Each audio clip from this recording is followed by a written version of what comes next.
daring berbanding terbalik dengan realisasinya di lapangan. Total transaksi di semester pertama justru meningkat. Ditambah lagi dengan ditangkapnya pegawai kementerian terkait yang justru malah memfasilitasi praktik judi online tersebut. Kita akan membahasnya bersama penasihat ahli Kapolri Arianto Sutadi. Pak Arianto, selamat sore. Selamat sore, Pak Iqbal. Dan juga pakar digital forensik Ruby Alamsyah. Mas Ruby, selamat sore. Selamat sore, Mas Iqbal. Semoga sehat semua ya Pak Arianto dan Mas Ruby. Pak Arianto, transaksi judi daring atau online sepanjang semester 1 2024 ini justru meningkat berlipat ganda. Pak Arianto, jika kita melihat sudah ada Satgas Pemberantasan ini dibentuk oleh Presiden Jokowi 14 Juni 2024 dan batas waktunya Desember, Pak. Ini artinya tinggal 1 bulan lagi. Kemudian dibentuk lagi oleh Menko Polhukam Budi Gunawan, Des Penanganan Judi Online 4 November 2024. Nah, klaimnya sudah menekan 50% transaksinya, tapi kenyataannya justru meningkat, Pak, sepanjang semester 1 2024. Nah, Anda yang sering dimintai nasihat oleh Kapolri sendiri, apakah ini ada evaluasi terkait dengan Satgas Pemberantasan? Apakah ini sejauh ini artinya tidak efektif kalau melihat angka-angka ini, Pak? Iya, sudah pasti ya, Pak. Jadi judi itu, judi online ini meningkatnya sangat tajam sekali ya, Pak ya. Dan kemudian kemarin Pak Kapolri dengan adanya penegasan dari Presiden menegaskan kembali bahwa akan memberantas judi online dengan secara serius gitu.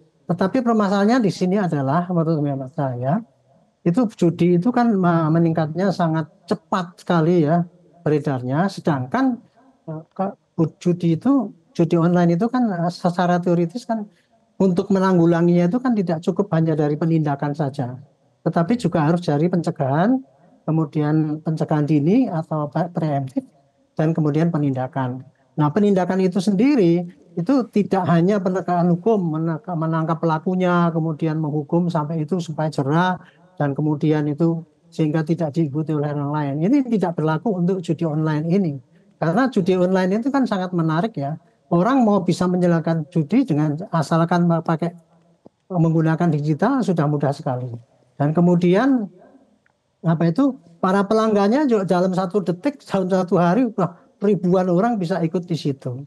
Itulah yang mengakibatkan bahwa judi itu menjadi marak. Karena kalau judi itu ya, kalau dulu kita berantas kan seakan-akan kan ditumbuhkan kepada penindakan pada pelakunya. Sedangkan sekarang kalau hanya ditumbuhkan kepada situ, itu sangat tidak efektif ya. Karena kalau polisi itu menindak kan hanya untuk penyidikan pelakunya, sedangkan proses untuk menindak itu kan lama sekali ya. Sekarang nangkap, contoh Polda Metro sekarang menangkap itu, menyita dan sebagainya. Tapi nanti prosesnya untuk menghukum orang itu paling sedikit butuh 2 bulan baru bisa sampai P21 dan kemudian bisa dipersidangkan. Sangat sedikit sekali untuk yang bisa ditindak. Maka seharusnya kita ini juga meningkatkan di bidang pembinaan, yaitu literasi, supaya korban-korban itu tidak banyak yang ikut tertarik, dan kemudian literasi kepada lingkungan-lingkungan juga ikut mengawasi bagaimana judi online itu ada. Dan kemudian prevensi. Ini prevensi yang paling besar, yang paling mudah. Karena apa? Lihat itu kemarin itu Menko Info mengatakan kan sudah men-take-down 7.000. Itu udah banyak sekali itu sebetulnya.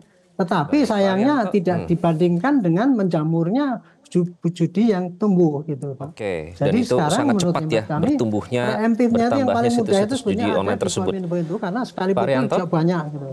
Artinya Anda menganggap pencegahan itu memang lebih juga tidak kalah penting untuk mengeblok dari awal begitu ya. Mas Ruby, Anda juga sudah dipanggil bersama teman-teman pakar IT lain oleh Kemenkom Digi, sudah bertemu dengan Menkom Digi juga, memberikan nasihat di situ dan juga mengevaluasi kinerja berbagai pihak yang terlibat dalam memberantas judi online. Nah, apakah Anda setuju?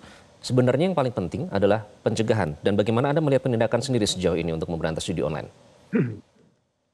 Baik, jadi memang benar, mestinya ada multifaktor lah yang dilakukan, tidak hanya kita rely on pemblokiran saja.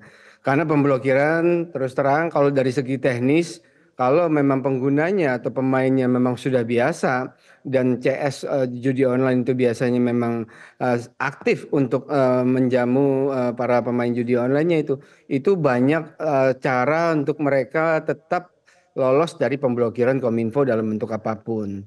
Nah, jadi memang pemblokiran itu tidak bisa serta-merta menjadi satu solusi. Nah, kalau pendapat saya, pencegahan ini sebenarnya bisa dilakukan dengan cara yang lebih frontal. Salah satunya apa? Kita tahu sudah dibilang oleh PPATK, Pak Prabowo juga menyebutkan mention nilai yang luar fantastis ini terkait perputaran uang judi online itu mestinya kan melibatkan banyak pihak sebagai kendaraan untuk melakukan transaksi gitu kan. Nah, kalau kami pelajari dari judi-judi online yang ada, mereka tetap masih banyak yang menggunakan PG ataupun payment gateway di Indonesia yang mana itu terhubung kepada virtual account bank di Indonesia dan lain-lain. Nah, jadinya ekosistem finansial yang berbasis digital yang bisa saja tidak paham tidak tahu bahwa sistem mereka itu disalahgunakan oleh para bandar judi online, itu mereka mesti bisa tahu dan bisa alert segera dan bisa Oke. menangkal sistem tersebut, transaksi tersebut bahwa transaksi itu di judi online, Mas Ruby, jadi sehingga sebenarnya semua itu bisa payment gateway terlacak yang karena semua ada jejak digitalnya begitu ya, ekosistem finansial ini tidak ekosistemnya ya. dimanfaatkan oleh mereka karena Baik. yang disebutkan bahwa nilai deposit judi online itu cuma 10.000. Nah, itu caranya pastinya menggunakan Itu digital, salah satunya dengan menggunakan Oke, payment gateway itu semua bisa tadi. dilacak dan juga sudah dilakukan oleh PPATK sebenarnya, dan PPATK juga sudah memberikan kepada penegak hukum yakni kepolisian dalam hal ini. Pak Arianto, pertanyaannya kemudian adalah banyak kritisi dari masyarakat yang ditangkap ini memang ada istilahnya tuh ordal sendiri, bahkan ada yang menyebut ini seperti pagar makan tanaman yang seharusnya memberantas terlibat malah justru melakukan sendiri, membackingi dari 5.000, 1.000 malah dibina begitu. Nah, yang menjadi pertanyaan, ini dikhawatirkan mereka ini hanya yang melaksanakan atau eksekutor, tapi bandarnya Pak. Kesulitannya di mana Pak untuk menangkap bandar ini? Karena kalau tidak bandar itu tidak istilahnya tidak bisa beroperasi atau sudah dibasmi, tentu saja praktek ini tidak akan lestari Pak Arianto.